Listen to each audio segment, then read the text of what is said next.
Você já afirmou, vê se for verdade mesmo, porque hoje tem inteligência artificial. Você já afirmou que pessoas em situação de rua precisam passar fome para aprender. Eu não sei se era você mesmo, se foi o que você quis dizer. Você considera realmente isso justo? E desculpa aí de novo pelo tempo. Bem, você vai ter... Não precisa. Você tem 6 minutos, não, tá? tá tranquilo, Mas, tá por favor, tranquilo. não, é justiça. Não, mas não, Henrique, aqui eu não é palanque eleitoral. Então, se você precisar, não é sobre se você, palanque, é sobre ser justo mesmo. se você precisar de fazer algumas interrupções, eu não vou ficar chateado com você, não vou te chamar de mal educado. Não, então, aqui para mim eu tô tranquilo aqui, eu não sou frágil não. Vamos lá. 5 minutos. OK. Não abordou a manobra maléfica que o grupo dele fez contra a educação, que vai custar na merenda, professores, tecnologia. O governo dele, o grupo dele, priorizou, estamos em ano eleitoral, logo vamos retirar 42% do orçamento da educação de base para a gente inflar o pé de meia, que vai ser um dinheiro que nós vamos dar para o adolescente que está lá no ensino médio, esse que com 16 anos já vota, e a gente conseguir comprar voto de maneira sórdida. Se fosse um governo, se eles fossem um grupo político comprometido com a educação, iria pensar, primeiramente, na criança que está lá na base, na professora que está lá na base, na escola que precisa de tecnologia, e não ia primeiro com uma medida provisória tentar extrapolar gastos públicos para inflar programa eleitoreiro, e depois não ia tentar uma manobra até com um projeto de lei que era sobre metanol, não tinha nada a ver com isso. Mas respondendo a pergunta do Henrique, ele só não disse exatamente o que eu disse lá. Porque se disser tudo que eu disse, principalmente vindo de alguém que diz ser pastor, ele vai entender que eu estava falando sobre uma doutrina bíblica, mas é difícil eu até responder essa pergunta para o Henrique, porque o Henrique não crê na autoridade suprema das Escrituras. O Henrique acredita que as Escrituras, que a Bíblia está desatualizada e ela precisa ser atualizada conforme a conveniência deles. Então é difícil eu responder, porque eu vou dizer que o que eu estava falando naquele story, e não recuo, era uma exegese de um texto bíblico de 2 Tessalonicenses, capítulo 3, versículo 16, que Paulo escreve e diz: quem não trabalha é bom que não coma, para não ser peso aos outros. Quem deliberadamente escolhe não trabalhar não tem o direito de sobrecarregar alguém que está trabalhando para mantê-lo no ostracismo. E esse texto, porque eles não gostam muito de Paulo, então eles querem cancelar Paulo da Bíblia. Então vamos lá para Gênesis. Esse texto de Paulo é um texto que concorda com Gênesis, que diz que do suor do seu rosto comerás. Mas não vai dar para eu explicar isso para o Henrique, porque o Henrique não crê na Bíblia. Por isso que eu disse, na autoridade suprema da Bíblia, aliás.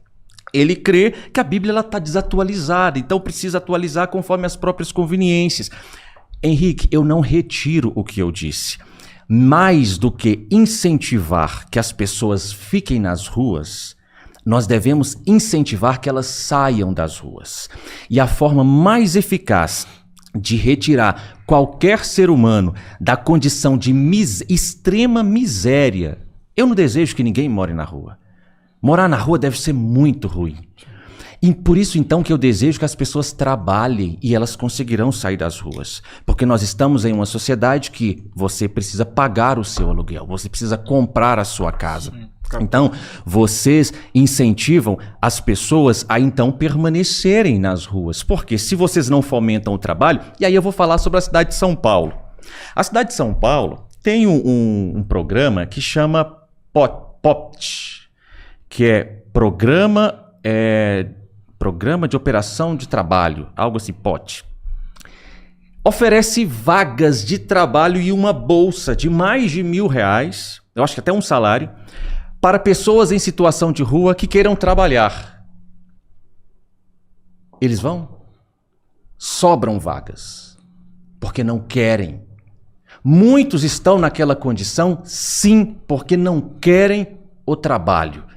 Preferem ficar em uma situação onde pessoas com a mentalidade do Henrique fomentam a estadia dessas pessoas lá porque não tem compaixão. É falta de compaixão. Eu ficar alimentando uma pessoa em situação constante de rua para que ela continue naquela situação, eu estou jamais incentivando essa pessoa a eu preciso sair dessa situação. E isso é através do trabalho. Há um ditado em Minas Gerais que no aperto é que o gato pula. Se você tiver incentivos para que a pessoa continue em ostracismo, não trabalhe, continue na rua, ela não vai sair da rua. Mas eu quero testar a hipocrisia ou a verdade do Henrique Vieira, que ele responde se quiser. Henrique, nós estamos... aliás, vou usar o dia de ontem. Tá? Ontem teve 24 horas. Quantos moradores de rua você alimentou? Você deve ter dado no mínimo 4, porque você está reclamando do que eu disse. Você tem que ter ofertado para um morador de rua, porque você sabe onde tem. Você sabe onde tem vários. Café da manhã, almoço, café da tarde e jantar. Você fez isso? Se você não tiver feito isso, você é um hipócrita por criticar o que eu disse. Henrique, 3 minutos. Agora é uma réplica, né? É uma réplica, Não, 3 não minutos. faço pergunta não, né? Não, Perfeito. só comenta a resposta dele. Tá, obrigado. 3 minutos. Bem, você fez a barba. Eu insisto. Então você atualizou um texto bíblico de forma conveniente? Para mim, eu quero deixar isso bem evidente. O filtro da leitura da Bíblia é Jesus. Eu sou cristão. Então, a tradição da qual eu faço parte não é uma invencionice ou algo individual, é você ler o texto bíblico, primeiro você contextualiza historicamente, entende o sentido para a época. Depois você interpreta a partir de Jesus, que para mim, na minha fé e respeito à diversidade, defendo o Estado laico. Para mim, Jesus é Deus Emanuel, é Deus entre nós, é a palavra encarnada. Então, a partir da palavra Jesus, eu interpreto todos os textos. E assim, Jesus atualiza para mim e eu busco, com contradições, erros e acertos, a partir de Jesus, interpretar a Bíblia e caminhar como discípulo dele. E por graça, e não por mérito pessoal. Este Jesus, que é o filtro da interpretação da Bíblia, diz, quando tive fome, vocês me deram de comer. Esse Jesus, quando estava diante de pessoas em sofrimento, se movia de íntima compaixão. Esse Jesus fez a multiplicação de pães e peixes. Então, fico imaginando qual teria sido a postura deste Jesus a partir da perspectiva do bem. Quando os discípulos chegaram e falaram assim, olha, despede a população porque já está tarde. Jesus diria o quê? Na sua perspectiva, despede mesmo, bando de vagabundo, quem não trabalha não come. Eu acho que o espírito do evangelho, que é muito mais do que uma letra. Às vezes a letra mata e é o espírito que dá vida. Às vezes você se apega tanto ao texto que esquece o sentido. Às vezes salva a letra e esquece de amar o próximo. Decorar texto é legal, mas amar o próximo é fundamental. Decorar texto é legal. Amar o próximo é fundamental. E não estou falando apenas de questões individuais. Eu não perguntei se você dá comida à pessoa na rua. Eu perguntei sobre a sua visão sobre isso. Na minha conduta pessoal de vida, eu participo de projetos de entrega de alimento. Na minha conduta pessoal de vida, eu peço a Deus que eu não trate uma pessoa em situação de rua como se fosse um poste, um carro, uma pedra e culpabilizando a pessoa por aquela condição, sempre que posso. E não foi sempre que fiz, não. Já falhei algumas vezes na correria, no trânsito, na pressa, eu não sou herói. Eu sou ser humano. Aliás, apóstolo Paulo, a quem eu admiro muito. Termina em 3, né?